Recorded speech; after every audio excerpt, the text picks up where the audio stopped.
Hello everyone. A quick mention of the new Rebirth Energy campaign to buy an off-road vehicle for cybersecurity operations for Ukraine. The donation links are in the description. Now I have a short video here, an update on the strike on the oil tanker the SIG, the news of which we heard earlier today. We now have a video which wasn't available with my original video, showing the attack itself, which is playing now. So one of the notable things you can see about this video is the lack of defences. Now, the oil tankers, as far as I'm aware, are unarmed, but there is no sign in this video clip of any escorts for them. So Russia clearly thought that its shipping lanes were safe from attack. A bit foolish really, since the Crimean Bridge was attacked by marine drones not long ago. And as we can see, that is not the case. The shipping lanes are vulnerable. So I would now expect Russia to deploy some ships to protect the shipping lanes from a future attack. I will get into that later. Also notable, the marine drone had plenty of time to circle around and select the most opportune and the best target. Recording of the video starts with the marine drone near a ship already, which looks to be in a reported attack for some reason. Now, I'm not sure if the ship at the start is the SIG or a different ship. It could be that the SIG was carefully selected as a target, and that's why the first attack was aborted, as it was heading towards the wrong ship. Or, if the first ship, which we see, is the SIG, then it may be that the drone was circled around again to hit the tanker at a more damaging place. Now going back to Russia protecting its shipping lanes now, that's going to be tricky. Here is marine traffic's map of the Black Sea at the time of recording this video. And as you can see, there are a lot of ships. Now, not all of these are heading to Russia. Some you can see are going to Georgia, others to Turkish ports along Turkish's north coast. But a big chunk of them are heading towards Russia. Some heading through the Crimean Bridge, some to Novorossiysk, some to ports such as Sochi, some to Crimea. That is a lot of water to protect, a lot of ports to protect, and a lot of ships to safeguard. I honestly don't think Russia can manage it. I do expect the Kerch Strait to be continuously patrolled now. That is a bottleneck for ships where they are stationary and quite vulnerable. But I don't think Russia has enough ships available to patrol the entirety of the Black Sea and keep all of the tankers and ships safe. The Black Sea Fleet consists of 40 surface warships. This includes 5 guided missile frigates and a multi-role corvette, as part of the 30th Surface Ship Division. Some of these are deployed to the Baltic. Of the others, they are used to launch caliber missiles. So I don't think these will be used to protect the shipping lanes, as Russia does use its calibers a lot, mainly to target civilian buildings. But they are used, and I just can't see Russia deploying a frigate away from that role in order to protect its tankers. Then we have 7 kilos, not worth discussing. Kilo submarines can't protect shipping lanes from marine drones. The landing craft shown here, again, pointless in a shipping defence role. But at the bottom of this image, there is the 68th Coastal Defence Ship Brigade, consisting of 3 corvettes of the Grisha class.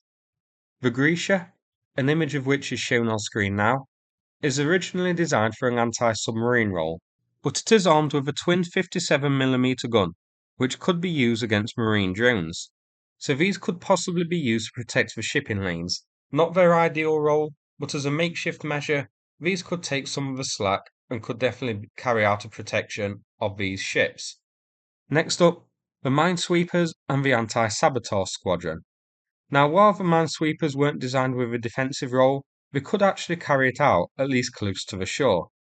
Both of the classes of minesweeper operated here are equipped with machine guns 4-point defense. And while the guns they carry are mainly designed for an anti-air role, they could likely be used against marine drones. So at a push, these could fill the role as escorts, at least in places close to the coast, such as near the Crimean Bridge. But it is likely the anti-sabotage squadron will take most of the marine protection duties, at least for the ones close to the shore. The Grachanok class is designed to combat sabotage and terrorist forces in water-off bases, such as guarding the entrance to Sevastopol and Novorossiysk bases, and it is armed with heavy machine guns and grenade launchers. I wouldn't be surprised at all to see these deployed around the Kerch Bridge to protect the bottleneck of shipping there. However, the Black Sea Fleet only has 6 of them. The other 3, shown now, are attached to the 136th. So 6 isn't many to protect the number of ships or locations, as, remember, these will also be needed to patrol Sevastopol and Novorossiysk harbour. You will also spot these squadrons have Raptors. These are more river patrol and fast attack craft. I don't think they would be suited for defence of shipping lanes. Going back to the 102nd, they also have a pair of Flamingo-class ships, a picture on screen now. These are small boats and rarely only suited for protection work close to the shore, so they may serve a role safeguarding the Crimean Bridge, Sevastopol or Novorossiysk. They wouldn't be suited for work out in the open water. Next up, the 41st Missile Boat Brigade and the 295th Missile Boat Division. The 41st equipped with Buyan-M corvettes, Karkirts, and a pair of Bora-class hovercraft.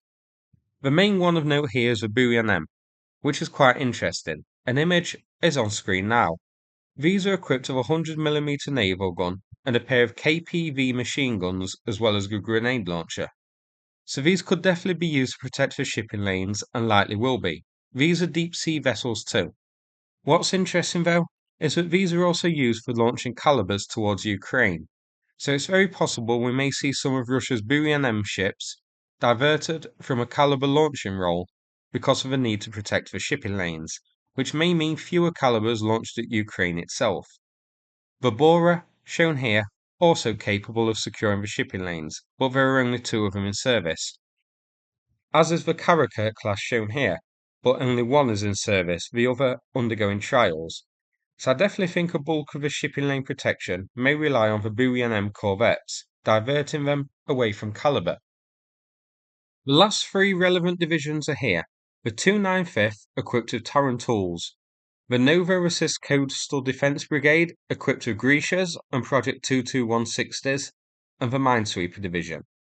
The Tarantul is shown on screen now. This is mainly equipped with missiles, but is equipped with also an 8K176 76mm main gun, which could definitely be useful against marine drones. It also has a pair of 30mm AA guns. So while defending shipping lanes from small fast patrol boat drones wouldn't be its ideal role, it does have the guns necessary to do so at a push. The Grisha I already covered, designed for anti-submarine warfare, but could likely pull off a defensive role against marine drones too. But the most interesting one here from the 184th is the Project 22160. An image of one is shown on screen now for you. These are equipped with a 76.2mm automatic gun as well as lighter machine guns. Protecting shipping lanes is the ideal role for these, but again, they are few in number, just 4 available. Finally, the 170th Minesweeper Division. The Sonya class is shown on screen now, but the other classes, Natya and Goya too, all equipped with light machine guns. So at a push, and while not its intended role, these could be used to carry out patrol and protection duties in and around the Black Sea coastline. So as you can see, protecting this amount of shipping in a wide sea is going to be very difficult for Russia. We need to protect, foremost, the 3 areas highlighted: Sevastopol, the Crimean Bridge bottleneck, and Novorossiysk. This is likely going to eat up the use of the smaller, coastal craft that they have for defence near to the shore. This defence consisting mainly of 6 Grachonoks from the anti-saboteur squadrons, and could likely be supplemented by other ships such as minesweepers, because Russia's minesweepers are armed with machine guns and the like for point defence. The Black Sea itself, they're likely relying on the Project 22160s and the Buyan-M corvettes for the most part, which will mean Buyan-M's not being used for caliber duties.